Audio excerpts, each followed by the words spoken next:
Meeting was noticed according to law. Roll call. President Johnson. Here. Commissioner Hayes. Here.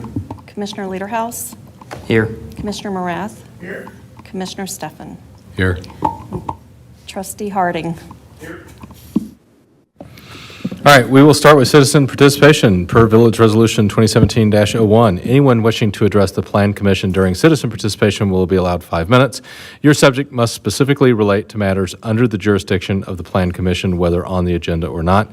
The Plan Commission should not engage in a discussion regarding comments because it was not part of the publicly noticed agenda. Upon conclusion of the citizen participation segment, members of the audience are not allowed further comment unless they're participating in a public hearing or if specifically allowed by a majority vote of the Plan Commission due to involvement in an agenda item. I suspect everybody's here because you have something on the agenda. All right. I will close citizen participation. We'll move on to approval of minutes from June 23rd, 2026, which was our special meeting.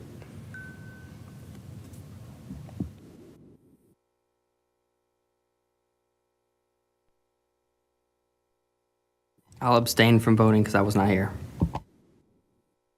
I'll second it. All right. Questions or discussion? We have an abstention. All those in favor? Oh, I'll abstain also. abstain. Okay. That's right. All those in favor? Aye. Opposed? Motion carries. All right. Miscellaneous business. Item 1, resolution to vacate a portion of the Oakmont Drive right-of-way located within the village, namely that portion of the Oakmont Drive right-of-way shown on subdivision plat number 51751, Lake Bluff, recorded in the Walworth County Register of Deeds office on or about August 3rd, 2006, as document number 684187 in volume D, page 57, and being located between Lake Bluff lots 42 and 43, RLB 0043 and RLB 0042, and parcel RXUP 00254. This is a discussion and then recommendation to the village board. There is a noticed public hearing for this for next Monday's village board meeting. So, Orrin, do you want to talk us through this? Sure. This process began in, I believe it was the first meeting of the board in June, where there was a preliminary resolution that was passed, and then subsequently a lis pendens was filed for this process to begin. There's a public hearing, which is a Class 3, that was noticed. That public hearing will take place at the July 20th Village Board meeting.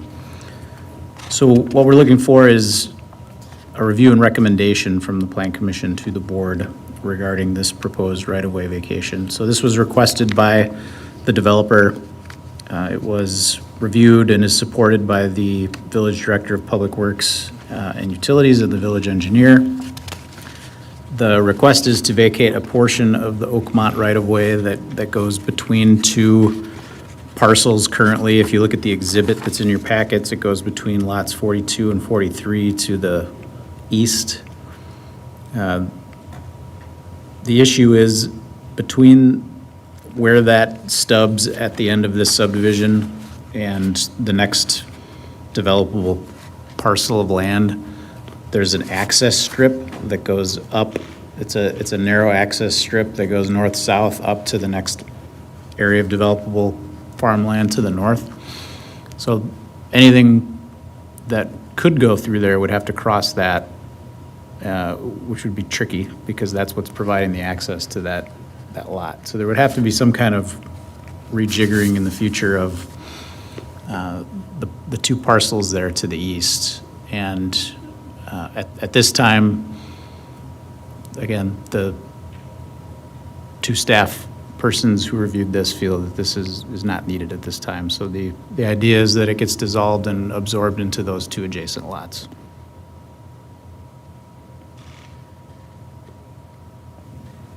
Questions or comments or discussion?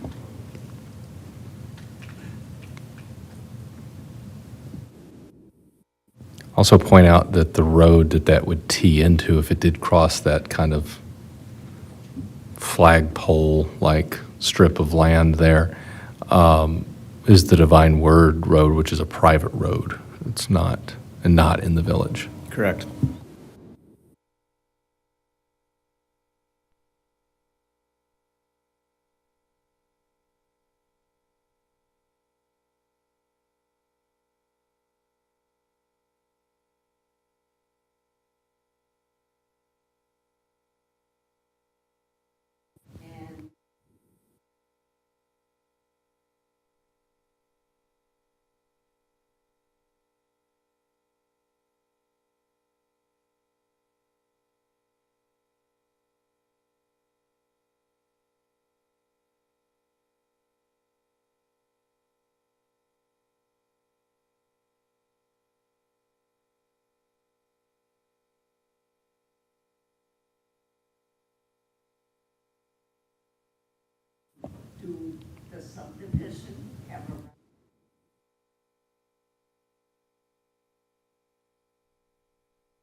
So Danette, can you talk about, for the public hearing, what the rules are for, because the public hearing is technically, so this is to, so the decision is not made here at this meeting tonight. So let's just say that I'm jumping ahead. Let's say we vote to say, yes, we recommend to do what we're talking about to the village board.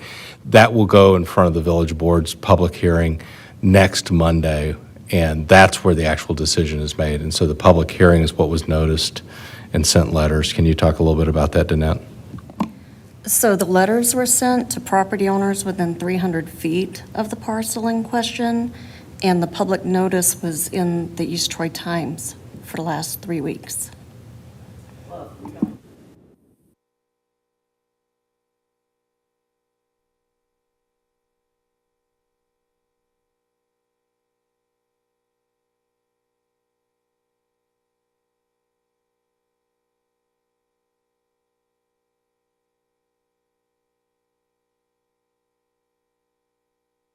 So just, I'm sorry, for the record, and since we do have people who watch this on the stream, ma'am, would you mind coming up to the podium here? Just because I just, right, because we do have people who do watch this on YouTube, and so I just, you're going to hear it in the background, and I would appreciate to, I mean, because I want your comments on the record. Please, and just, I mean, if you can state your name and address and provide your comments, please. My name is Jane Hafner, Haefner. I live at 2697 Red Oak Lane in the Lake Bluff subdivision. I walk that subdivision every day, sometimes twice a day. I see all the traffic that comes. We have 148 lots. Most homes have 2 cars or more. Some have 3 and 4 if you have teenagers. There's a lot of traffic going in and out of Carriage and Thomas to St. Peter's. I quite often am on the corner walking my dog or taking a walk, and those are somewhat dangerous intersections with cars coming from all ways.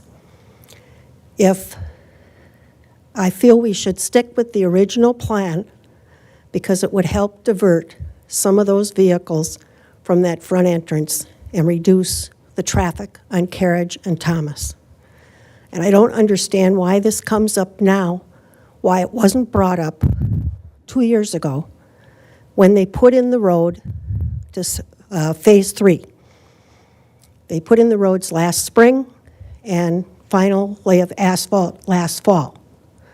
Why would you want to bring all your heavy equipment back into the subdivision, the wear and tear on our roads, when this was already approved as is? There's a lot of people that walk within our subdivision. Some walk in the streets, some are on the sidewalks. A lot of them have children with strollers and tricycles and dogs. It's quite busy in there. And we get a lot of people coming from the south side of St. Peter's that walk because it's a nice neighborhood. It's nice and quiet. You can walk all over, and it's pleasant. And I feel we should stick to the original plan from 2006 that was approved. A lot of thought and planning went into that. Obviously, the previous board's planning commission approved and the village board approved. Why do we have to deviate this now? Obviously, if they have to put it in, it's going to cost them money. And what do we get out of it? I really feel it's safer for us to have 3 entrances to that subdivision. That's how it was presented to us when we bought into that subdivision. It showed Oakmont going through to Seminary Road. And I recommend and hope that you will recommend to the board of the village to uphold the 2006. Thank you. Any other comments? No, I do appreciate you coming up and give us your comments. I guess a question that I have, and maybe staff will have to take this back. let's just say that the road is there, we solve the crossing that little strip of the private parcel for now. Are residents legally allowed to go down Divine Word as a private road to do that? I'm sure they will, and I doubt somebody's going to sit out there, but I mean, There'd have to be a redevelopment that created a public dedicated right-of-way over there. so I mean, could town, because that is the town technically, could town police sit there and ticket people for going down Divine Word to come across? I don't know if they would provide that service for private property, but they would, I'm sure, get complaints from the owner if people were using it without authorization. Is that whole road private, though? Because I've walked it several times and actually ridden down it, so. I have too. I'm one of the people that live on the south side of St. Peter's and enjoy your subdivision, so. Yeah, I don't know what I mean, it'd be one thing if that was in the village, but it's not, and it's also not a public road. So I don't know, regardless of what the plan says, if it's put there, is it usable? So it's not at all uncommon for subdivisions to have stubbed roads like this. Obviously, the market determines when property gets developed. And so what is a private property with a private road today could, in the foreseeable future of the village, which is again the long game, be something that ends up being developed. So when I look at the various documents that I work with, the official map for the village does show a road network on that parcel that includes the Oakmont segment going through. That does have a future land use in our land use plan, so it is planned for future residential. If or when that happens, again, isn't necessarily up to the village, it's up to someone to propose a development in that area. So these stubbed road segments can sit dormant for decades between a subdivision going in and adjacent vacant land potentially being developed at some point in the future. So based on that, let me rephrase my question, because that's helpful.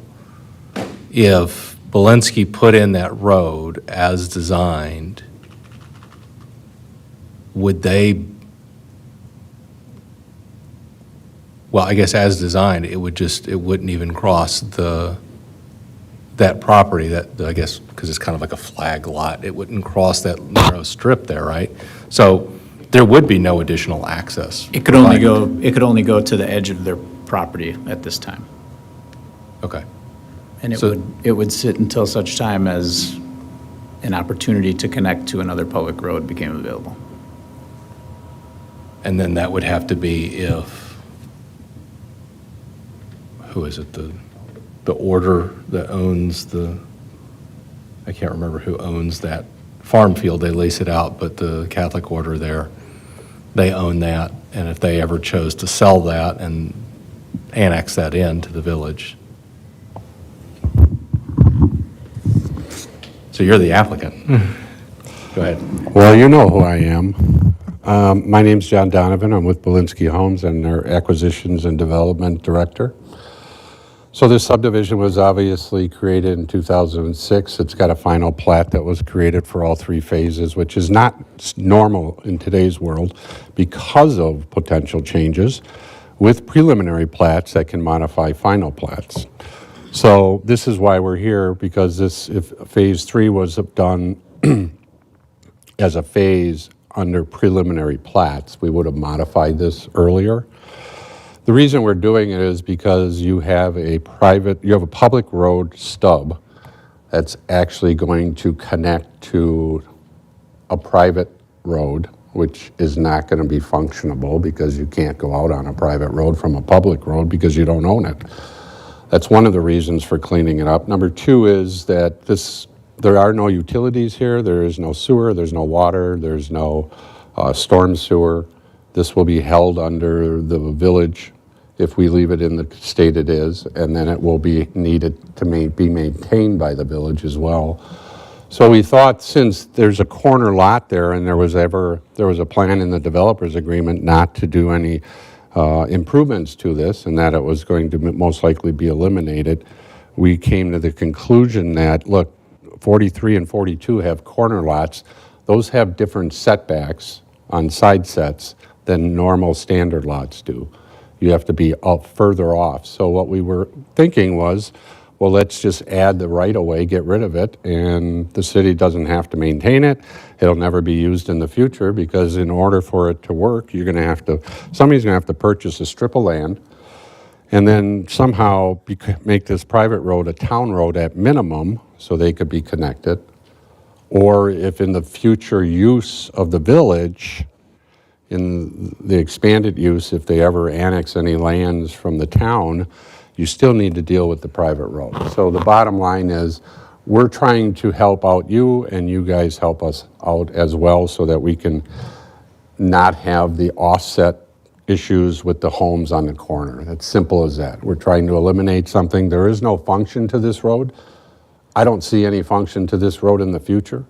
And it's actually, in my professional opinion, being a final plat, which is definite, it's poor planning, because Phase 1 was built 20 years ago. Phase 2 was built 10 years ago. Phase 3 has now been built. And this all would have been adjusted during that time frame. So our reason for doing it is really to relieve the city from any maintenance of the area, and then to allow for the owners of lots 43 and 42 to build their houses so they're not offset from the land because of the corner lot restrictions on setbacks. And if you have any questions, I'll sit here and wait to see if you want to. Any questions for the applicant? Go ahead. So, excuse me, I have a vocal cord issue. So, that road doesn't exist at this moment, correct? It does not. Okay. So, the whole point of entrance and exit out of that subdivision being 2 instead of 3, so right now there's only 2, correct? That is correct. And are people using, I don't know, can people leave the subdivision that way? They cannot. There's no Okay. road built, and there's no connection to the private road off of that little stub. And this, to your comments, John, this final plat, me looking at it here, does not envision a right-of-way purchase across that strip of land. Is that correct? I believe so, yes. I mean, that needs to be probably clarified by somebody in the village. Go ahead. So the plat doesn't include the adjacent parcel that has the access strip. The official map for the village does show the road network continuing to the east, but that's on a document that is, again, a long-range planning tool. No, the official map's a little different, but it essentially shows a road network extensively all over that adjacent parcel to the east.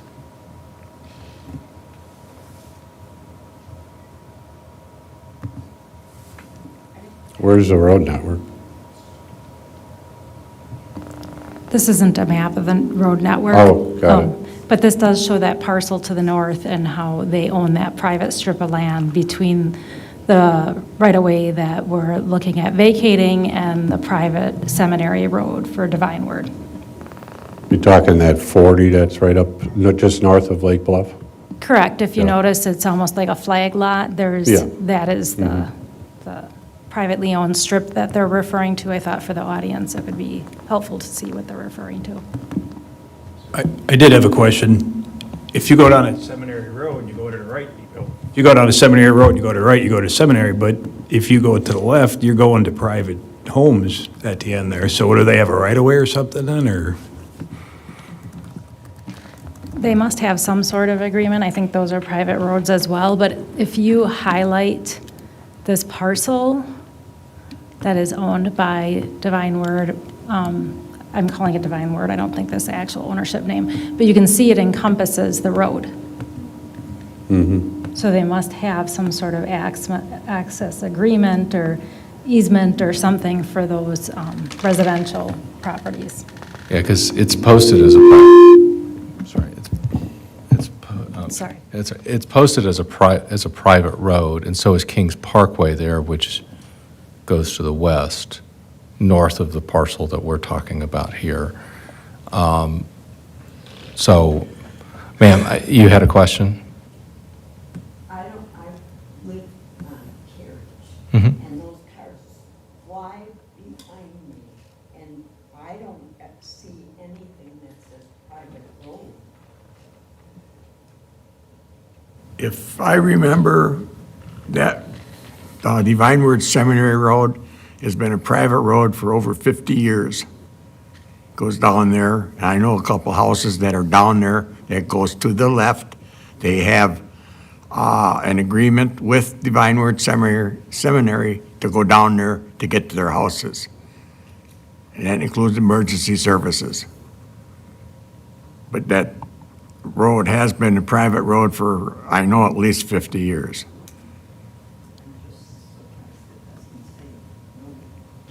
If I remember right, it used to be a sign up there that says Divine Word Cemetery, or Seminary, private road. But who knows what happens to that after it gets rotten?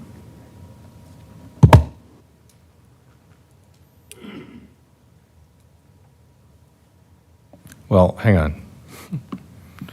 Maybe private. Google drove down it. So there's pictures. Give me 1 minute. Yeah, I mean, it said, there's signs posted along here on the telephone poles that say, no outlet. I do know, because I've ridden my bike down it, I think that Kings does say that it's private. And I think there is a sign at the very end, when you get to the last road, something about a private, but I don't know about here. And I think this is going to be the real challenge here. If I get to, come on. Yeah, there's a sign on Kings Parkway, which Google ignored, and it's covered in trees in this picture. Oh, well. But yeah, there's posted signs on at least Kings, and I think further down on Seminary that this is private. And I could discuss with the town, but I think that I doubt they plow it. I bet you they have private service, or they pay the town to plow it, as opposed to being in property taxes. So I guess my concern here is, you know, and I guess is your assertion, John, that if we have Belinsky build as platted, you're going to build a road and then you're going to stop, and there will be no third access. Is that, if I'm reading this map correctly?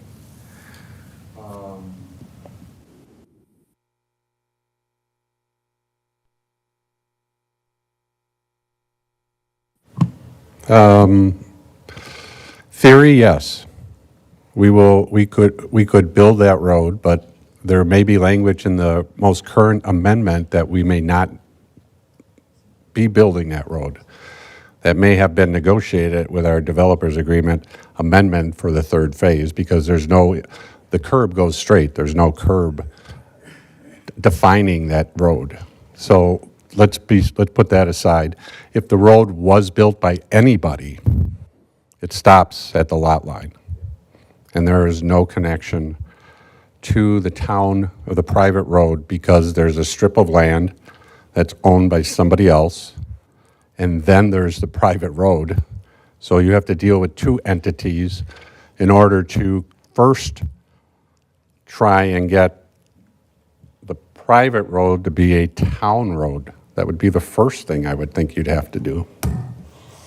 You can't, my guess is, I'm not an expert, but I would guess you cannot connect a public road to a private road. Don't know that for sure, but that's my guess, especially for access use.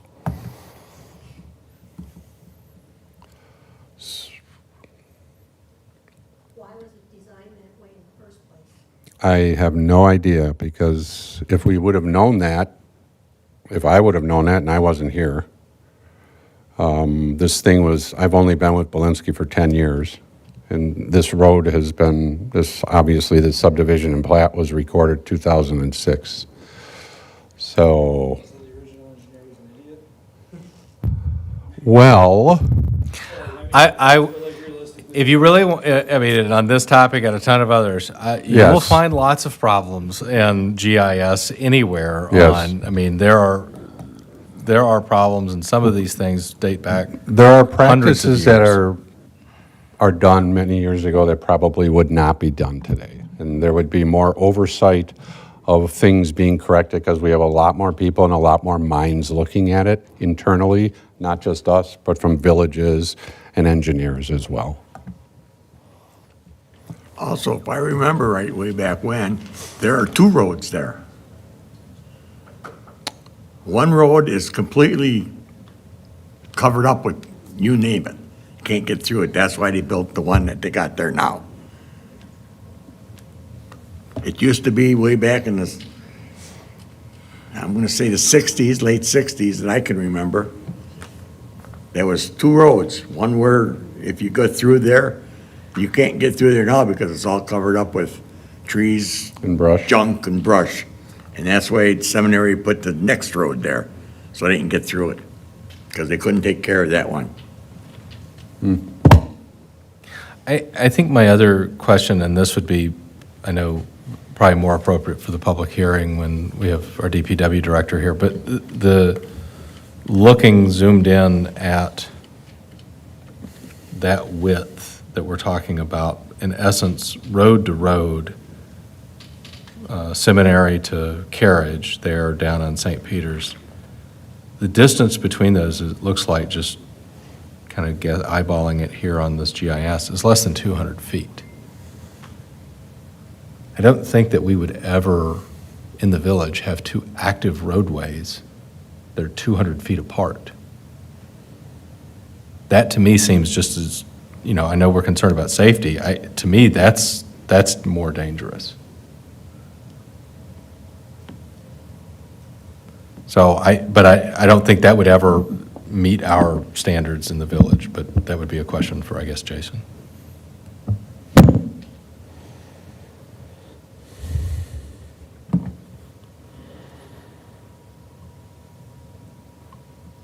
So the question at hand, I guess, I'm sorry, Eileen, do you want to kind of talk about what's on the screen real quick, and then we'll go back? Orin, you might have to jump in here, but this is the official map, and what the official map is, looks at future land use, which is something that the Plan Commission is tasked with, is the future land use map. So we propose the future uses of properties both within the village and outside the village. And then there's also a network of roads that they plan. So they always plan for connectivity. And you can see that there was a plan to connect that road, but nothing has developed there. So it's always, the anticipation of potential development. None of that's occurred. This map was updated in 2016.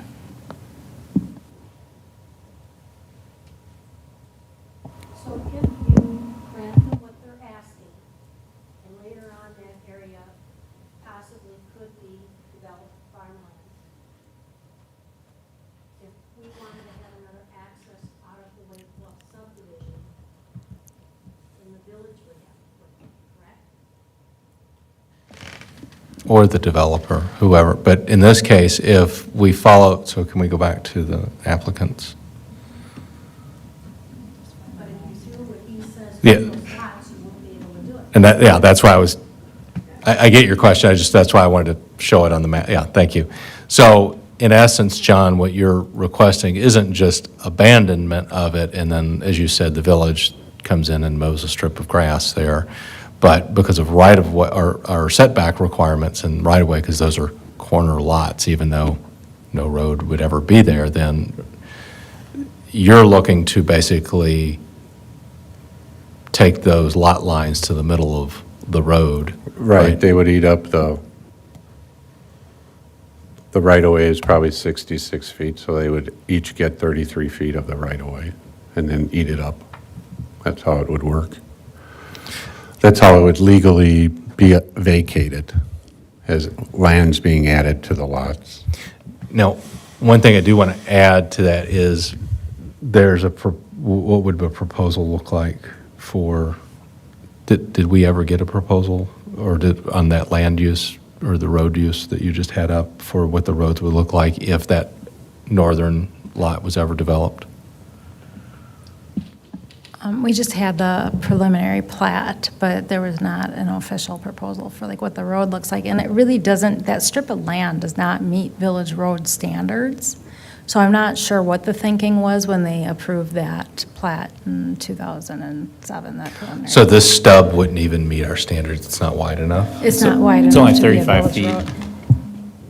road. That access strip as part of the flag lot to the east is only 35 feet wide. I assumed part of the intent of that, and this is assumptions, I wasn't around in 2007 when this occurred, was that that was being proposed as a preliminary plat in 2007. So there was a subdivision plat out there for that property that's to the north, that strip of land belongs to. At that time, I think they anticipated that that would develop before Phase 3 of Lake Bluff developed, and there would be no access to that parcel, and that parcel had to have access or it would be considered landlocked in the village. Right.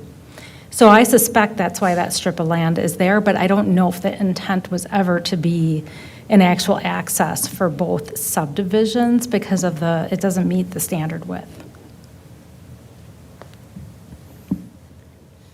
I think it was probably, that strip was created so there was no landlock. That's all it was created for, probably. Oh, yes, yeah, to Yeah.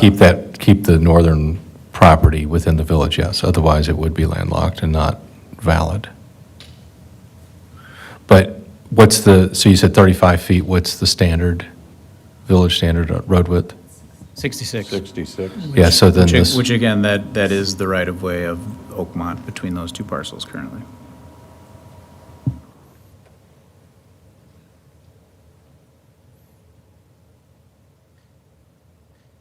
The right-of-way is much larger than the actual road. then what the road is platted Yeah, the for. road is probably, what, 32-ish? Then you get about 13 feet on each side as part of the right-of-way. That's where the sidewalks are then built. And then you have the terrace between the sidewalk and the curb. So even if we deny this, you're probably going to come back with a request to then not build the road so you can complete Phase 3, because we would never accept the road, right? You're kind of, I guess, No, the road has been already agreed to not to be built. It's in our developer's agreement. I guarantee you, otherwise it would have been built. I think. That would be a question for Jason. Yeah, let's pull that in time for the public hearing on Monday to understand what's there. Because if that's the case, then I don't know why we wouldn't approve what you're requesting, because otherwise then the taxpayers are being asked to mow a strip of grass that will never be used. Right, and a curb and a road that would be built that may never be used as well. Well, we would never build that road because it can't be built with the widths that are there. No, the road, the Oakmont going east to west could be built. Something would have to happen to the east for a north-south public road. You know, either, like, Seminary as a private road probably doesn't meet the village's current standards for a public right-of-way. And so something would have to be done with that in the future if it was going to be accepted by either the town or the village as a public road. But again, the right-of-way, if it is in the developer's agreement that it's not going to be built at this time, the right-of-way would still exist, those lots would still be treated as corner lots, the proposed homes on them would be subject. That's why we're here. As Mr. Donovan stated, Right. to having 2 street yards essentially, and a smaller building footprint. And then at some point in the future, there would still be an opportunity to build a road there. The question becomes, who pays for that? If it's the developer of other lands to the west, it might take some doing to convince someone to build that if it's not within their development. I just go back, I have serious concerns about the safety down in St. Peter's. We talk about how fast traffic goes. Traffic goes extremely fast down there, even with now at Carriage, we have some crosswalks that were put in. But you have 2 roads right back to back of people coming in and out there. And I can tell you, emergency services aren't going to go down Seminary Road. They're going to go down Carriage.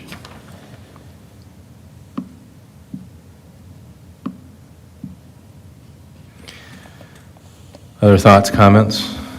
Well, I would just say that from a public health and safety standpoint, you do want at least a secondary option for emergency vehicles to go in and out of a subdivision. You still have that and would regardless of this road segment that we're discussing. So you have Carriage Drive and you have Thomas Drive to the west. And so those are your 2 alternate ins and outs of the subdivision, so that if, heaven forbid, one of those were blocked, there's an alternate route in and out of the subdivision. And if you go down Carriage, straight down, there's no way it's like a dead end. It goes all the way to that so-called private road. So if you're going down the dead end road. Today, Carriage does dead end. There is, if this was, Those lands to the north will be developed at some time. Yeah. My guess is that within the next 5 years. so a preliminary view of that has Carriage Drive going up and coming back down. It does not connect to any of those private roads. You can't. You can't. So I think that's where we're at. Like, I think that's the hard part for all of us, is we don't know what our predecessors thought, like why this was put in place, but I think this would be a different discussion in my mind if Seminary Road was a public road. It is not a public road. And I do not see it becoming a public road anytime soon. So I can answer that.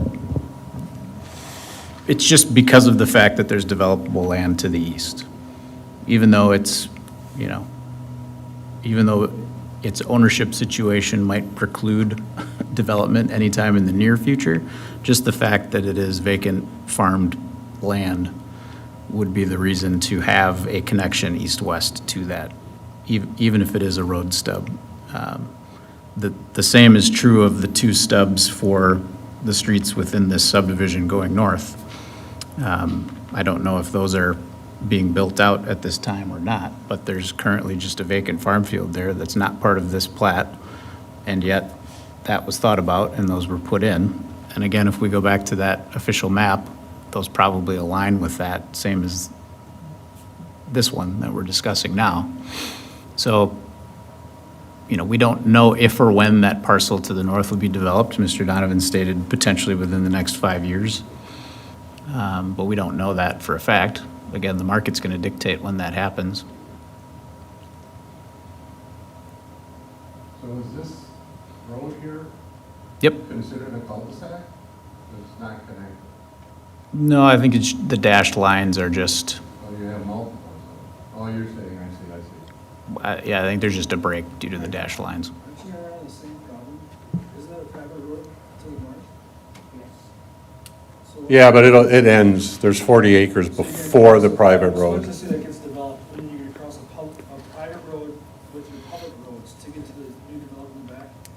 No. Why you get to the back now? I think the same back is- issue just exists in that Carriage Drive can be extended north, and Lakeview Drive could be extended north. No, into the 40 acres there that's developable, there still wouldn't be any additional opportunity for an east-west connection. If you're talking about Kings Parkway, that's north of the 40-acre parcel we're talking about. So you were probably thinking that was between the two. And there's no plan to connect to Kings Parkway. All right.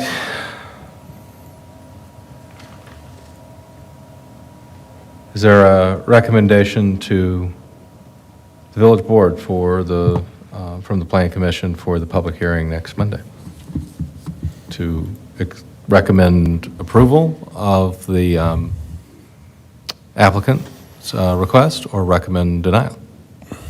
Can I ask for a potential statement that can go into your recommendation? Such as? Why don't we get more clarity from Jason and Lynch in regards to the functionality of that roadway being vacated? Because they are the ones, I mean, Lynch did do a recommendation, but I didn't really think it went into detail, and maybe help people make the right decision here. So it's a thought. And again, however this goes tonight is not the final decision. So it's just a recommendation to the village board. Then I need a motion to recommend or to reject. Recommend approval or recommend rejection.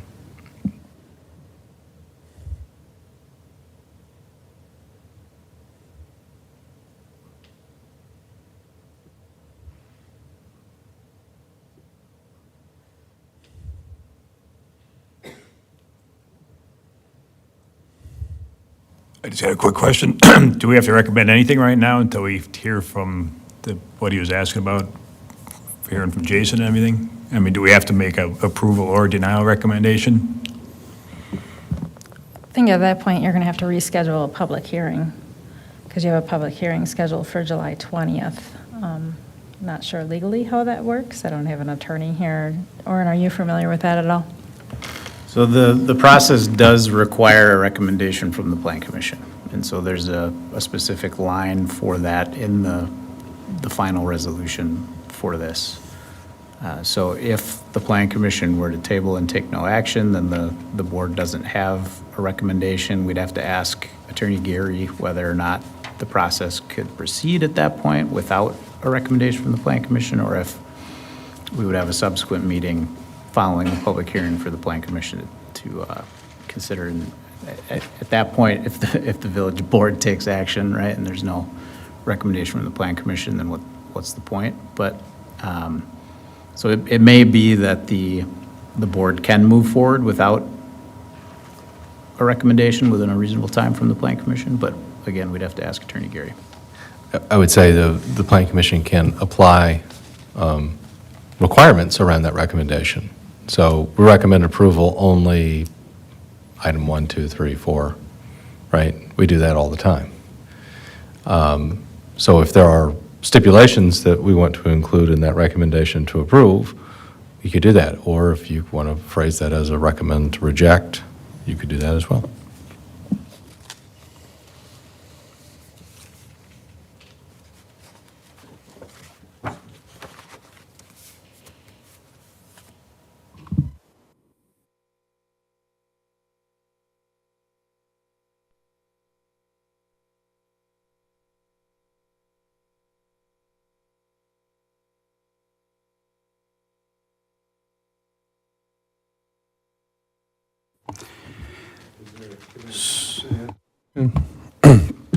Is there confusion, or is there any questions that you need to ask me before you move forward?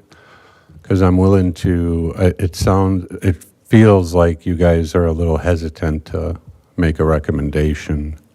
If you don't feel you have enough information to make that decision, I would rather table this tonight and get more information that you need from your village engineer and your Department of Public Works director, if it would be helpful.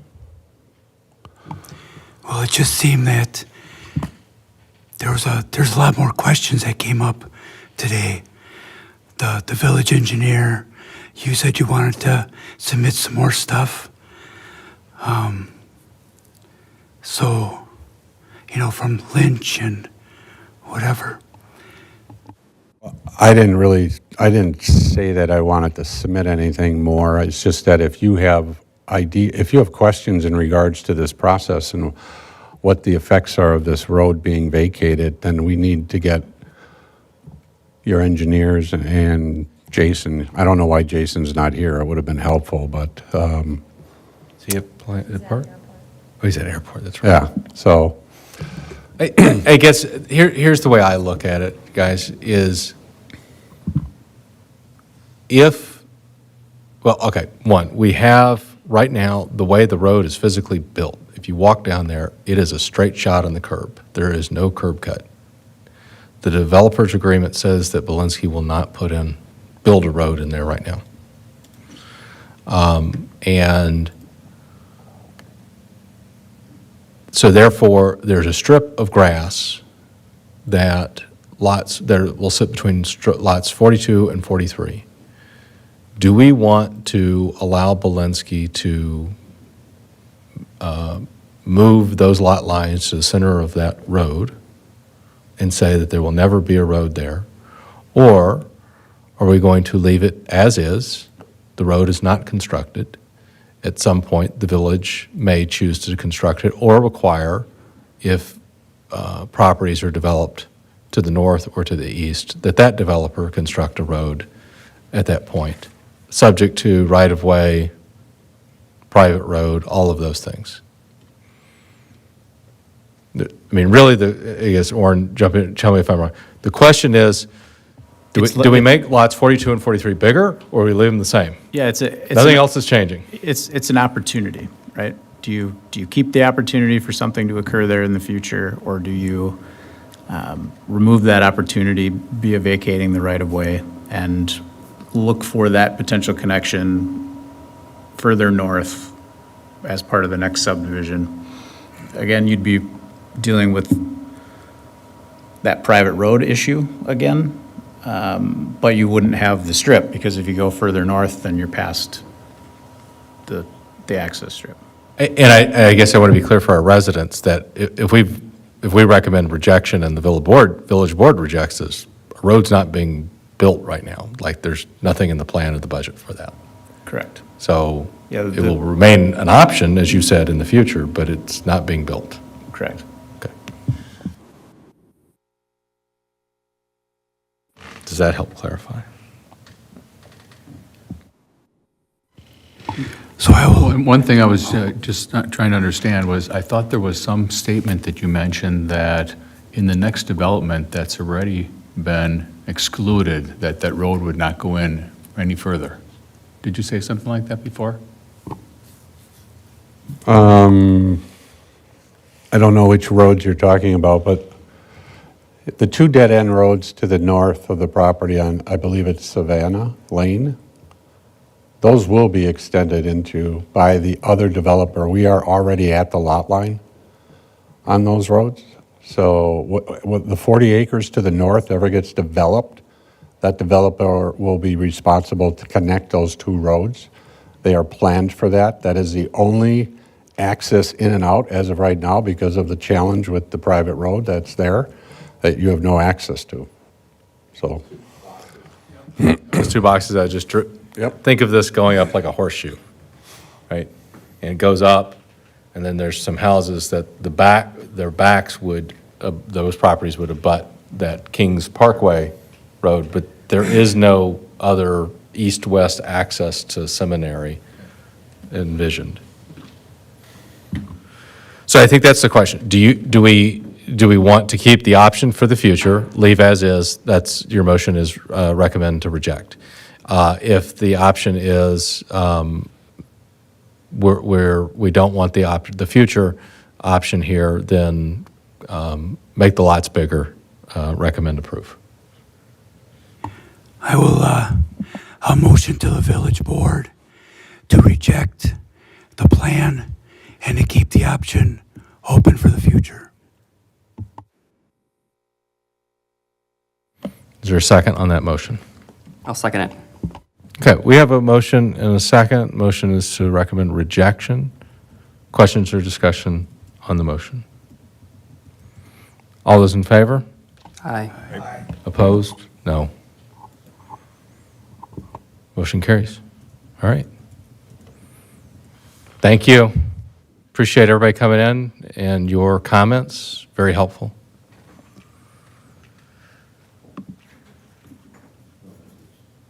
Okay. Before we move on, Mr. Chairman, just a reminder that the public hearing will be taking place on the 20th at the village board meeting. Yes, thank you. Yes, so I would say any residents listening online or here in person, there will be a public hearing, and that's a little bit more formal of a discussion, but yes, that where the final decision will be made, and the village board can override the recommendation that was voted on here. All right, item 2, I'm going to take items 2 and 3 together just because I figure we're going to talk about them. But before I read them in, just for the benefit of the commission, there is a motion that we'll need to do for item 2 if we're looking to approve. Item 3 is discussion only, so no motion required there. So item 2, addition of 11.18 kilowatt grid tied photovoltaic system on the roof of Sammy's Place, located at 2079 Main Street. Jacob Lehman, Lehman Electrical and Design LLC applicant, application 2026-08. And item 3, conceptual review for a solar pergola in the beer garden of Sammy's Place, located at 2079 Main Street. Jacob Lehman, Lehman Electrical and Design LLC, petitioner Sam Bressler, 3 Tap Saloon LLC owner. So, Warren, do you want to walk us through these? Yes, so the reason this is in front of the Plan Commission, if this was for a residential home, it would just be a building permit through the inspector for a roof-mounted solar panel installation like this. The reason this is in front of the Plan Commission is that this is in the Downtown Design Overlay District, and the Plan Commission has review authority over any specific requests to change buildings within that overlay district. And unfortunately, I don't have any precedent of a similar project to this to point to as an example. When looking at the code and how these types of projects are looked at, this would essentially be similar to the types of things listed for a renovation request.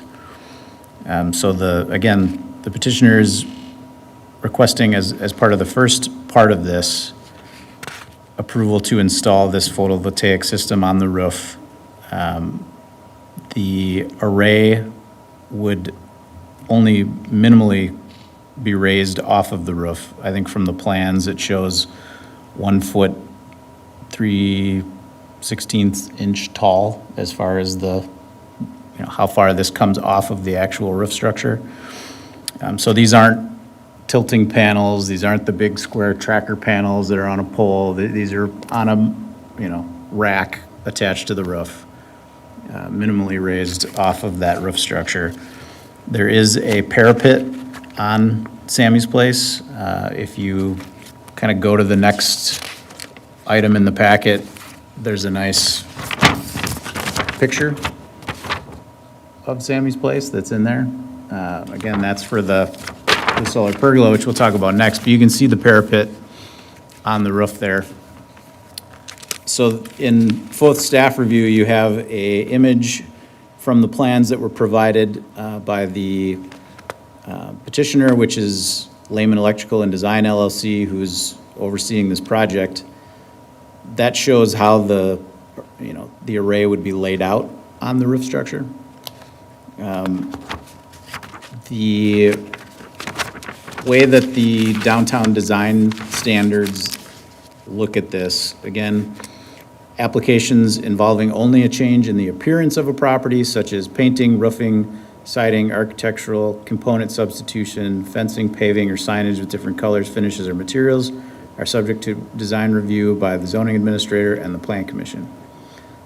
So again, you have the review and approval authority.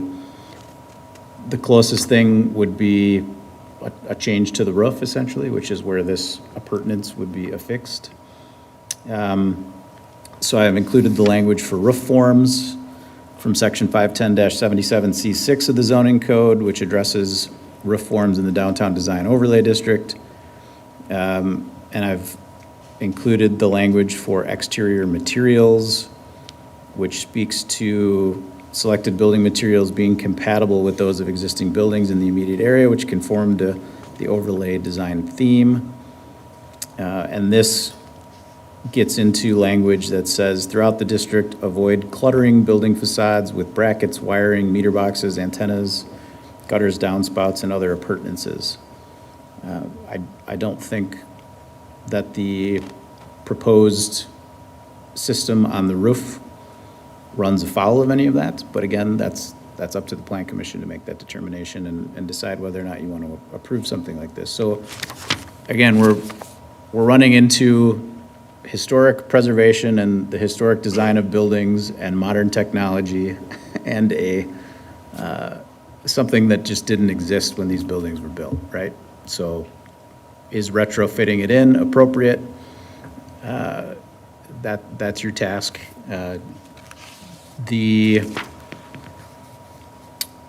Again, this is the best image that we have of what the roof looks like today. I've been told by the consultant that you would not see these from the street, as far as the rooftop panels are concerned.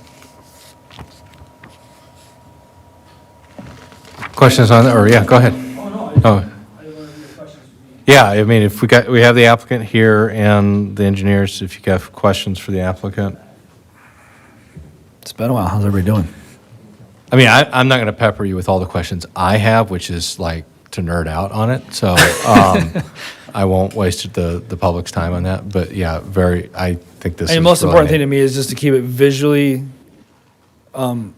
attractive, because there's been so much work done on the square in the last 10 years, obviously, to keep going with that theme and make sure it is something that people walk by and be like, oh, what is it? That looks really nice. You know, like that's obviously the goal. I don't want to have anything stand out and be awkward. So the guys have been really good in working with me on trying to come up with a conceptual idea to keep it look like that. I mean, there's pergolas like this all over businesses and stuff in downtown districts and stuff, and I feel like it really kind of keeps with the colors and the seam of the Cream City brick and everything else, and especially if you're not really going to see that much of it anyways. Like, I just felt like this was a really good optic as far as keeping the downtown in an attractive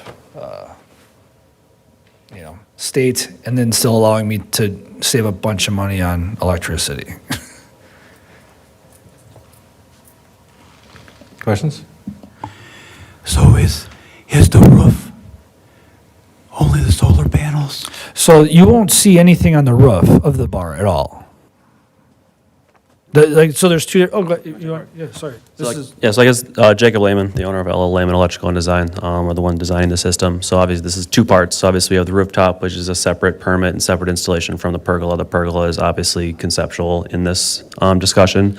In terms of the rooftop, you will not be able to see it from the street. So I guess if you guys just want to clear out everything in the first section, then we can discuss the renderings of what the pergola would be, kind of in like a two-part, obviously because they're kind of separate. The rooftop portion will not be visible from the street in terms of the panels protruding above the parapet walls. The parapet walls are between 18 and 20 inches, I believe. And per our design, the tilted panels only be about 1 foot, 1 inch, maybe, give or take an inch or so, depending on how sloped that roof is. So you will not be able to see that portion from the street. The only new, I guess, conduit that you would see would be one conduit running down that back. Is that an alley back there? Yeah. Service entrance. Yeah, like the service entrance area, there'll be a singular conduit running down there, which can be painted to match the brick color. That would be the only new, I guess, portion of install that would be visible on the side or on the building from the street view. That would be the west. Correct. Yes. So correct. that wouldn't even be visible from the street Correct. That would be on the back side of the building that you cannot see. There would be an additional box that looks a similar size to like a meter socket would be for a standard overhead installation. So that would be the only two visible pieces of new equipment. But like I said, that would be on the back side of the building, so not visible from the street. Eileen, can you show the next image? With the battery, are you doing a battery install with it too? No batteries at this point, no.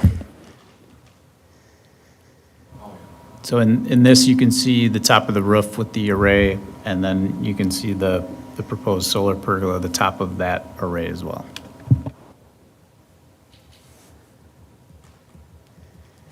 And this is for approval here. This doesn't go to the village board, right? Correct. So for the roof-mounted array, we're looking for action, from the Plan Commission. You have approval or denial authority over that based on the design standards. And then we just want a discussion on would the Plan Commission entertain something like the pergola within the context of the downtown design area? So I guess for the purposes to make this easier, any questions or discussion on the roof portion only? I think it looks great. Obviously, those are placed strategically, so for maintenance on the roof or items on the roof can be accessed, correct? That is correct. Perfect. Where's the access hatch? Is that in the? So technically, there is no northwest access, corner? Technically, there is no access hatch to that roof. It is a 32-foot extension ladder that I have in the back stairwell. So, when the DirecTV fogs up, it's not fun. It sucks, but yeah, that's the only way we can get up there. I don't see any problem with it because it's not changing the look of the building. It's not really affecting the square. You're not going to see it. I think too, we're going to have more of this, right? So I think as long as we define a process here, we want to keep the design overlay, but, got to move into the future at some point. So with the installation of these panels on the roof, is there going to be any disruption in the square with cranes or anything? No, there will not be any cranes. We'll be able to pull our box truck up too. This is a relatively small system in terms of a commercial project. The only thing that we would have possibly brought in there would be a boom lift, but we'd be able to get that into the back area, so there would be no work being done from the street side per se. Either that, or we would use a motorized ladder lift to get the panels up there. So no cranes.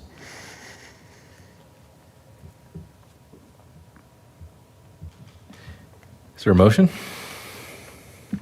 I'll make a motion to approve the downtown design renovation request for Jacob Lehman to install a 11.18 kilowatt grid-tied photovoltaic system on the roof of Samuel's Place located at 2079 Division Street, subject to the following conditions 1 and 2.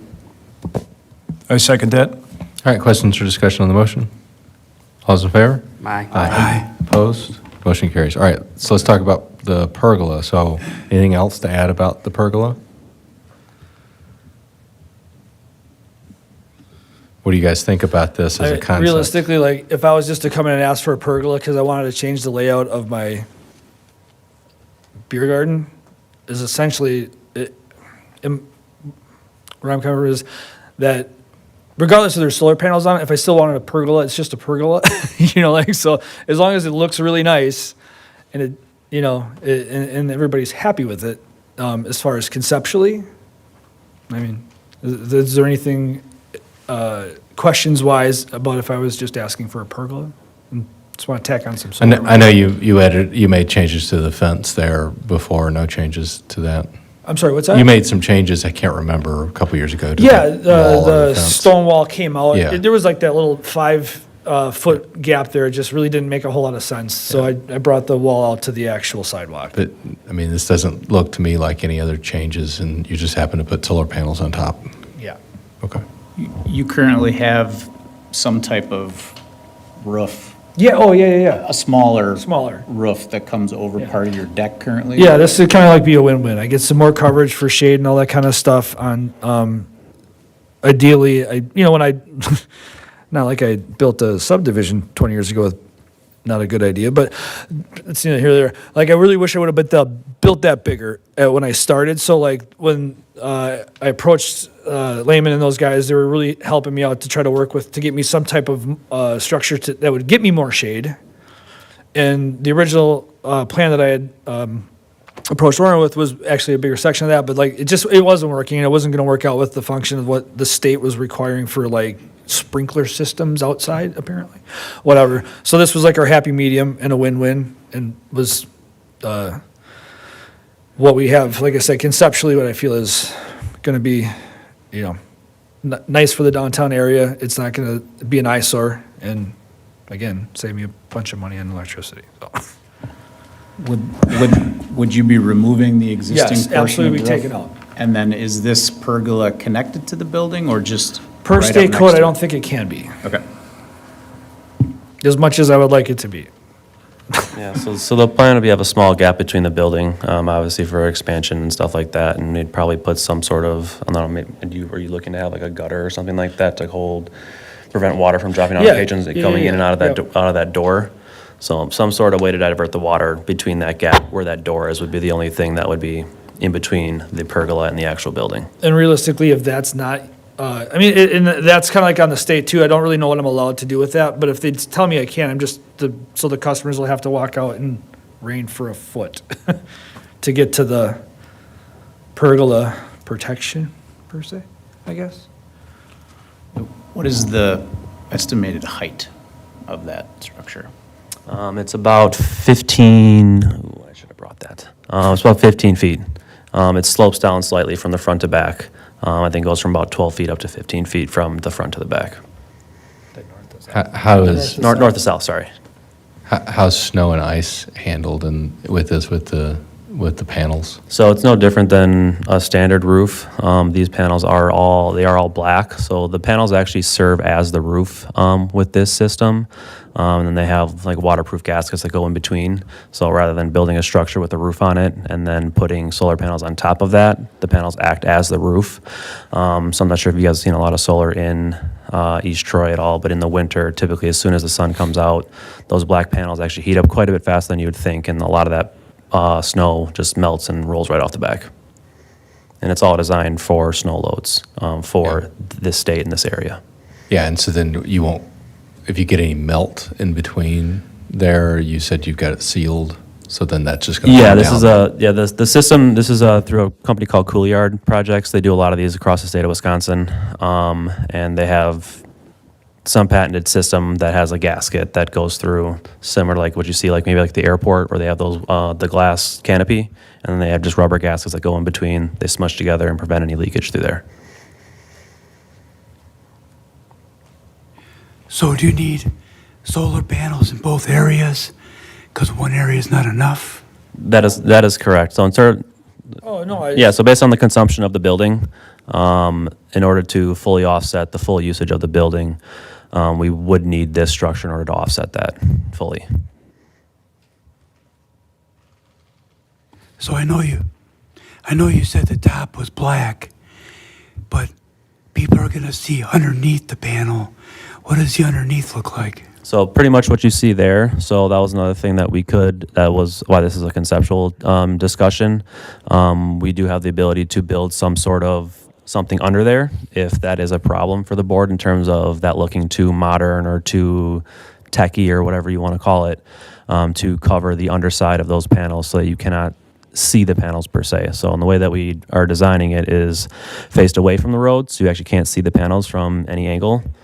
And then, like I said, we could put some sort of ceiling / underside of that to cover that if that is something that would hold up this getting approved.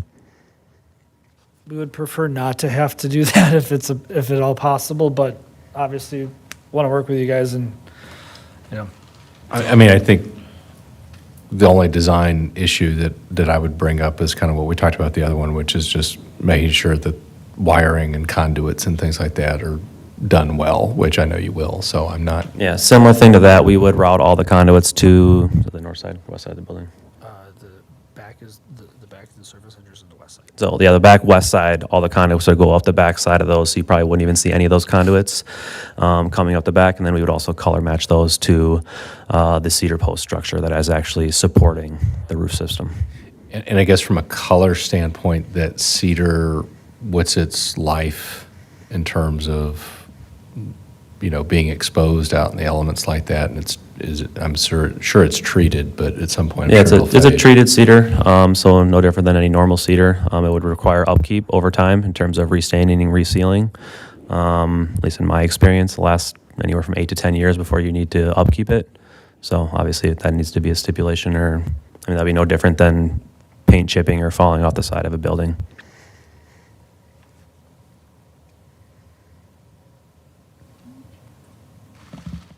I think, in my opinion, it would look better if you had some kind of roof on their Ceiling? ceiling, yeah. Some type of covering?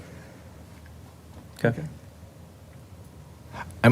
So this is kind of conceptual. I think just, what does it look like one way or the other? I think you're probably wanting to have it open for easy maintenance too. Yeah, that's one thing. And then obviously in terms of like the discussion here, we don't want to waste a bunch of time doing engineering and designing if this isn't even something that you guys would consider. So I guess that's kind of the point of bringing this up, of like any ideas that would, I guess, trip your trigger per se, that would get it to pass per se. It's a pergola. It's not really intended to actually have a roof. Yeah, I kind of like the way it looks right now in the picture. I Yeah. think it looks pretty sharp, actually. Yeah, I'm not sure I have a problem either. And I'm just thinking like other spots on the square, if somebody wanted to do that, this with some of the greenery you've applied here. I know this is just a rendering, but I'll get all the David's greens look. you want. I'll put flowers up. Yeah, kind of the purpose of the greeneer was to kind of soften up Yeah. the black roof to make it feel a little bit more rustic or landscapey. yeah, I think, again, I'm thinking there's not a lot of other places on the square. You're lucky that you have Yeah. this I lot to understand- be I able to do understand that, it's right? unique. It's unique. I think it's great. I think it's a modern take while keeping it looking, right? Like the actual cedar structure does not strike me as super modern. It seems to match with the aesthetics of the building, right? Your colors match. We call it classy. There you go. So I think I don't really have any concerns or feedback. I think you've addressed the obvious stuff, which is kind of what we would ask. But Roger thinks differently. Is there a plan for string lights or fans under there or anything like that? Fans, no. Even in the structure that they have currently, we set in a spot for like a ceiling fan and stuff, but just, after the years, like just a logic standpoint with the abuse that the bar does take from, all the patrons and stuff on a regular basis, it just wasn't functional. So there's going to be no fans. If there is any lighting, it wouldn't even be fixed lighting. It'd be like I don't know. Yeah, like it's festoon style, that's what's the technical term, but Yeah. string lights essentially. I believe the rooftop over at the, it used to be Chinooks, it's the Excellence Place. If you look up there, a lot of what they have is very similar to kind of the design of what's in my brain for the lighting. And if you ever driven past there, it's very attractive. It's not like anything sticks out or. Yeah. Like you look up, you're like, wow, that's something's going on up there kind of thing. That looks really nice. So that's, if anything at all, other than what I would have, it would be that, so. So with what we just approved a minute ago, like what's your timeline for the roof and then what's your timeline for this? Timeline for the roof would probably be in the next month or so. We've already gotten approval from We Energies. We did that ahead of time. That's a pretty cheap application, so we've got that ready. And then it would depend on how fast we can get approval. Yeah, no. This I would have to come back sorry. for the plan commission for approval through the design review process, just like the roof, with probably some more details. But that would come in August, if they could get it in time. Yeah. Well, yeah. The pergola would be a little bit closer to fall. Those equipment kits take about 2 to 3 months for manufacturing and stuff like that, so that would probably be more October-ish. Other pieces of feedback for again, this is preliminary, conceptual. Interesting. Like it. Thank you. Yeah. Thank you. Thanks for coming in. All right, item 4, request an exception to allow a larger attached garage than was otherwise allowed in section 510-20 of the Village Zoning Code for property located at 1610 Carriage Drive, RLB 00046. Nicholas Wolf, applicant, application 2026-11. We have the applicant here. I believe this is a property on Carriage Drive, a popular road for us to discuss tonight, and has not been built, right? So, Oren, do you want to walk us through this? Yes, so if you recall, the last time we reviewed one of these, it was for Mr. Mode's property. It was an existing single-family home where the owner was proposing to add an addition onto his garage. And then overall, his proposed garage with the addition was going to be larger than the 70% rule, which is 70% of the floor area of the home. So in this instance, this is different because this is a proposed new home construction. This would be in Belinsky's Lake Bluff subdivision. Mr. Wolf is not located on one of the corner lots that we were talking about. That's We subject did to- almost get one of those. Okay, well. But then our house wouldn't fit, That so would've- with the, We would have had it all in one meeting for you, but, so as far as the review goes and the information that was provided, you've got an elevation image on the front of Foth's staff review that just shows that the proposed home with the garage would essentially show an attached three-car garage from the street. That's one of the limitations based on the standards for the section that allows this type of exception, that the garage has no more than 3 side-by-side vehicles facing the right-of-way from which the dwelling unit has street access. So we could check that box, that would be met. Where this garage picks up some additional space, similar to Mr. Mode's, is that it would have a tandem portion that goes a little bit further back. And there would be an overhead door facing the rear yard. So essentially, you'd be able to go straight through the third car garage from front to back. So overall, in Foth staff review, we do a little bit of a breakdown of how this works. So the exception is for an approximately 1,151 square foot total attached garage space, which is approximately 346 square feet larger than the 70% maximum. The proposed attached garage, again, has the 3 bays, so it meets that requirement.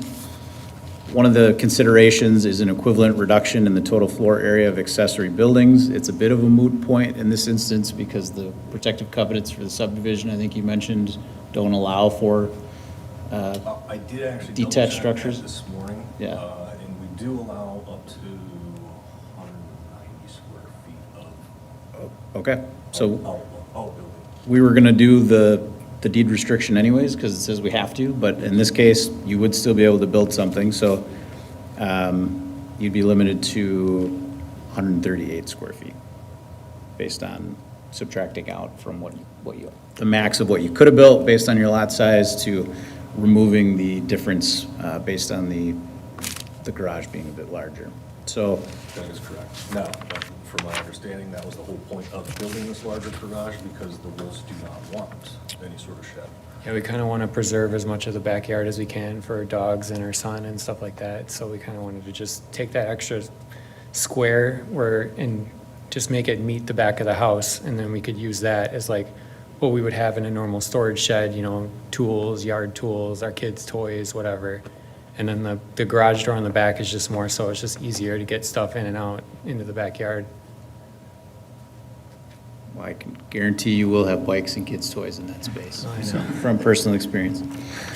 So, as far as conditions of approval and Foth staff review, there are determinations that the Plan Commission is supposed to make. You do not have to actually go through and consider each of those. Through your approval and condition 1, you would be acknowledging that you've made those necessary determinations. And then again, condition 2 states that the grant is subject to an equivalent reduction in the total floor area of accessory buildings that are allowed on the lot. A deed restriction shall be recorded with the Walworth County Register of Deeds Office as approved by the zoning administrator, limiting the size of a detached accessory structure constructed at a later date to, in this instance, it would be 138 square feet unless the existing attached garage is removed or modified so as to comply with regard to floor area. So I've got a draft of that document already prepared, and that would get recorded after this would get approved, if the Plan Commission should choose to do that. Questions or discussion? It seems pretty straightforward. Will there be a patio behind for where you're going back out the other side? So there'll be a normal, like, wider patio like you'd normally have behind the patio door. And then behind the garage door, it would be a smaller, just like a landing.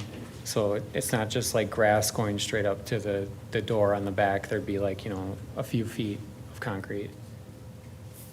So if you scroll down, there's, Isn't that picture? Okay. yeah, it's got, Okay. so yeah, there's an Yeah, apron it would there. be like that, with a it. sidewalk going around the side. I got it.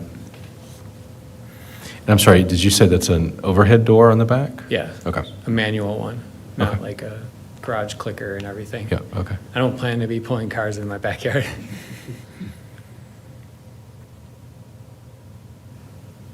Other questions, comments? If not, is there a motion? I'll make a motion to approve an exception for 1,151 square foot total attached garage floor space for the property located at 1610 Carriage Drive, East Troy, Wisconsin, 53120, subject to the following conditions 1 through 4. Second. Questions or discussion on the motion?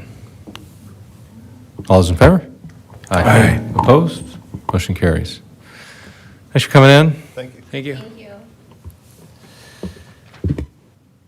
Item 6, conceptual review for a yard expansion at the high format property located at 2616 South Executive Drive. Josh Manti, Manti Construction petitioner, MDC East Troy, LLC owner. This is for discussion only. And our applicant is here. Orin, do you want to walk us through this? Did we skip the Oh, I'm sorry, Nigelson? I'm sorry, I skipped the Item? Nicholsons. Well, let's come back since he walked up here. Let's go with, sorry, this was item 6, and then we'll come back to item 5. Okay. So this project was originally approved with a conditional use for outdoor storage. And also, I think there was a code amendment that was approved regarding the screening of outdoor storage to allow for the Plan Commission to not require site-proof fencing for the entire outdoor storage yard area, if memory serves me correctly. So there is 6-foot fencing with, 6-foot chain link fencing with a windscreen, like a site-proof mesh, if you will, facing to the north. And, but I don't believe that extends on the east and west sides of the outdoor yard. Is that correct? Yeah, I think it's just on the north, because the west is a existing yard also that doesn't have any screening, and then you can't see the property, I think, from the other sides. I think I wasn't here for that, so I'm not sure what everybody, I think the text amendment provided language that would allow the Plan Commission to exempt those screening requirements given a unique property's circumstances and the lay of the land.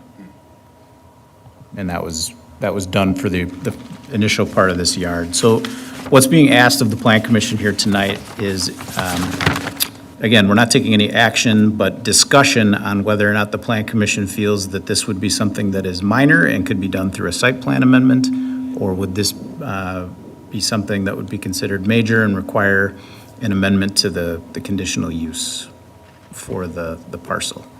Again, The petitioner is pointing out that this was shown as a future expansion on their original plan set that the Plan Commission reviewed, but that approval was specifically for a 196,900 square foot stoned yard area. So at a minimum, it would require at least a site plan amendment. And if the petitioner receives positive feedback from the Plan Commission that that's all this would take, they'll submit for that, and that will likely be on in the near future. If the Plan Commission feels that this is something more than minor and would require a conditional use permit amendment, then we would go that route based on the feedback. But again, no action required, just feedback. And this would be extending the fence, so the screening would now encompass what's in red?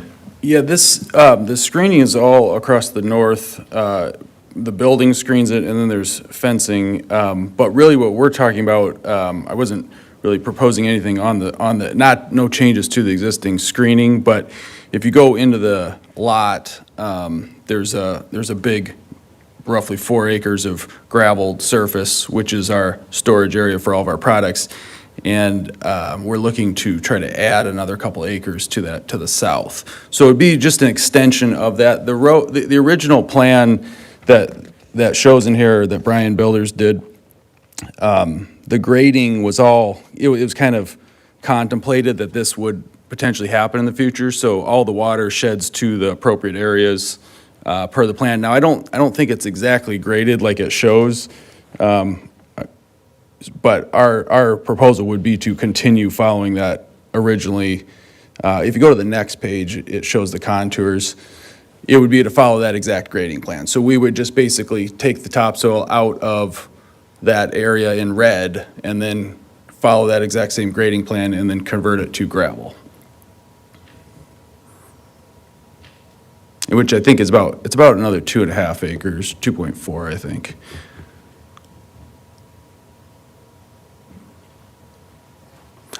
You wouldn't, from the north, from the entrance, you wouldn't know that we did anything.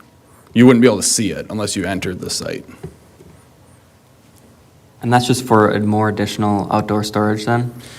Yeah, we originally only built part of it because just kind of from a cost basis, we didn't want to spend the money until we kind of got going and got running a little bit more. But we, luckily, we've been gaining momentum here, so we're just in need of more space.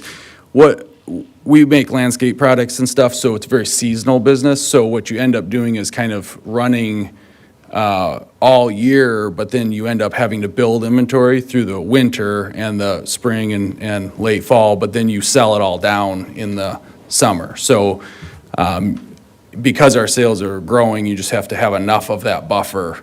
And so we have some other storage yards in the area too, but we're not in here in Illinois and different places, but it helps to have it right at the manufacturing plant.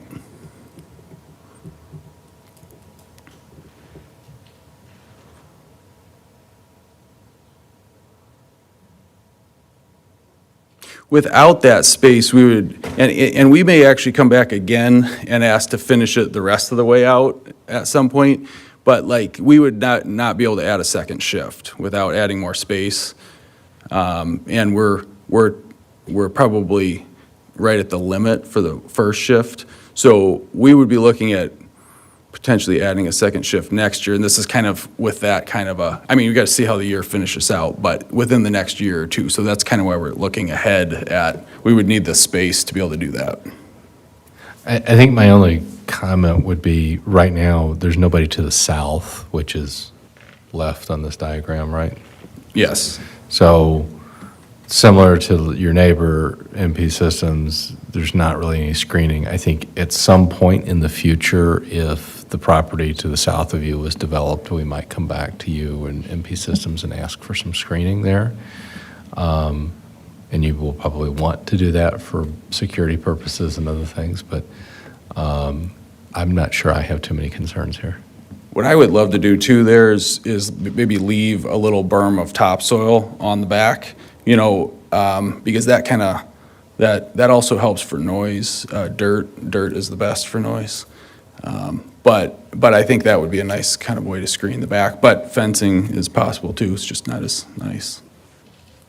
Orin, do you recall, and maybe you read the conditional use, I did not read it with this proposal. I thought we talked about this when this was approved, that if that property to, I'm trying to get my directions straight here, like to the east developed eventually, we could require screening if that became necessary. I thought there was something in that approval when we granted some of those waivers that, but I could be getting confused with MP systems because there was similar. I don't know that that was a condition of the conditional use grant, but it could be that it was mentioned in one of those waivers. I would have to go back and look.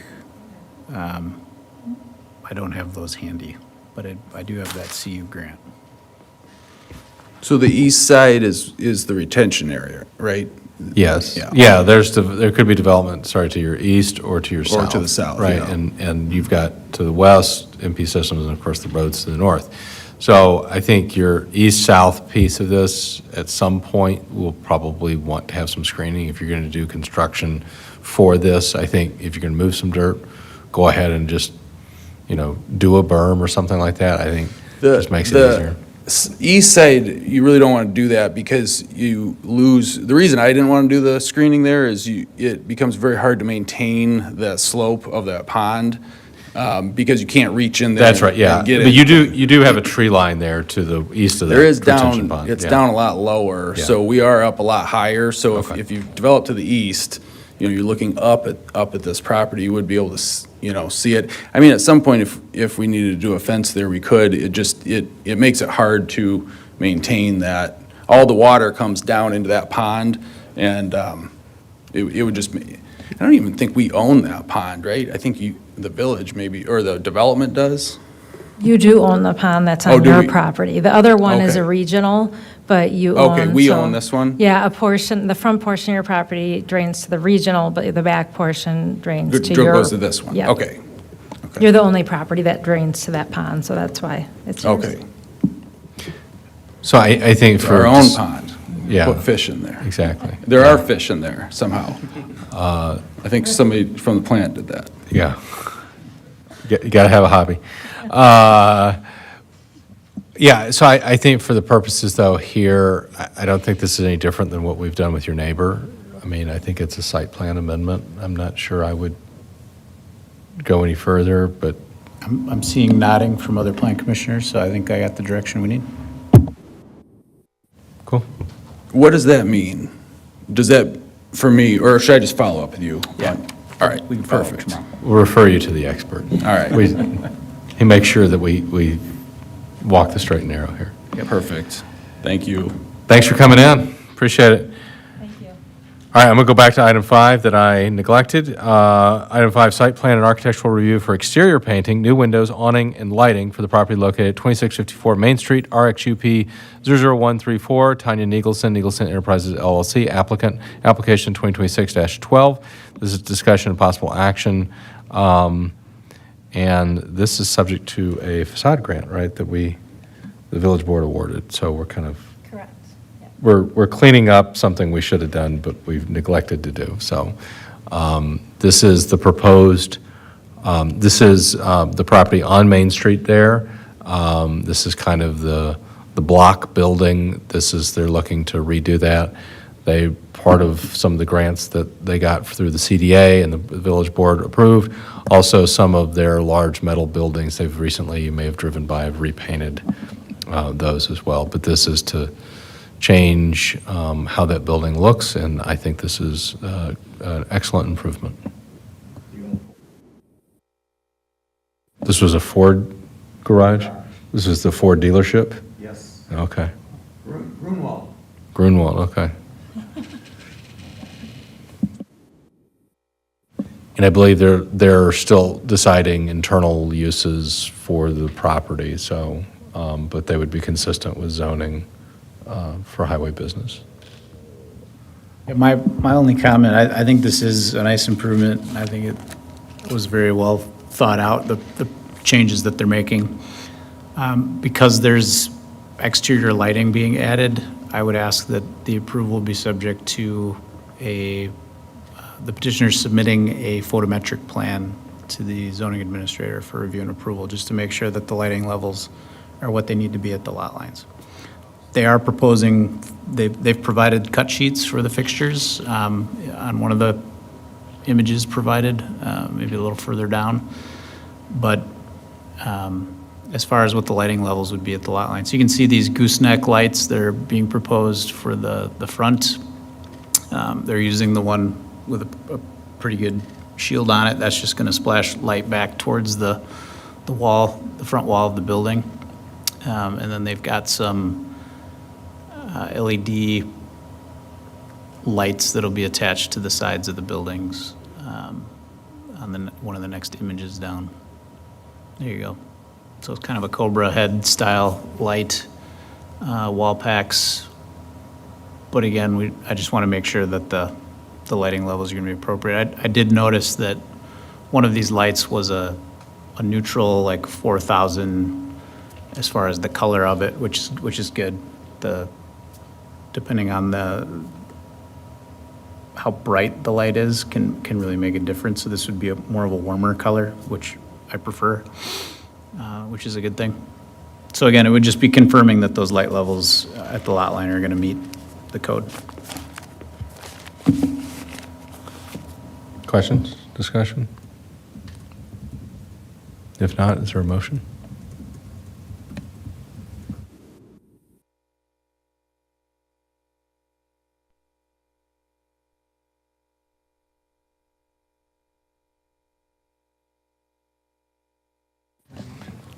So the recommended motion would be to approve with the request that the petitioner provide a photometric plan to the building inspector, did you say?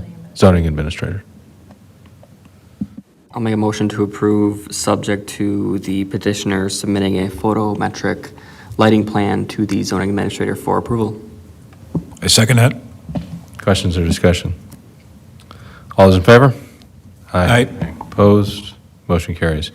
Any future items for the Plan Commission for the zoning administrator to bring back to us? FOAF has started doing the buffer mapping, if you will, for our smoke and vape item, as far as using the data from the village clerk of who the licensees are currently and those locations in the village.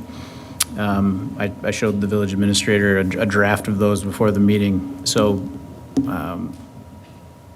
we're working on that, and we're going to continue to build on that and map the existing sensitive land uses, such as the schools, and then potentially have one that shows schools and parks to give, because we haven't decided if we're going to include one or the other or both, but at least you'd be able to see. And again, this is going to give us a glimpse at whether or not we'd be creating any non-conforming situations and what our comfort levels are. And we have what it would look like with a 500-foot buffer and what it would look like with a 1,000-foot buffer. So we're working on that still, so that'll be ready to bring back potentially for August, if we can get the rest of it done by then. So that's the update on that. We do have several items for the next meeting already. I've got at least 2 submittals plus potentially high format site plan amendment, if we have that back as well.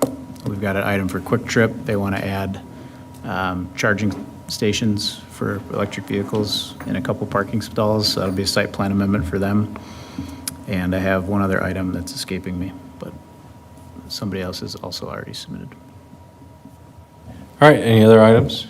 I think that's plenty for now. All right, if nothing else, I will move that we adjourn. All those in favor? Aye. We are adjourned. Thank you very much.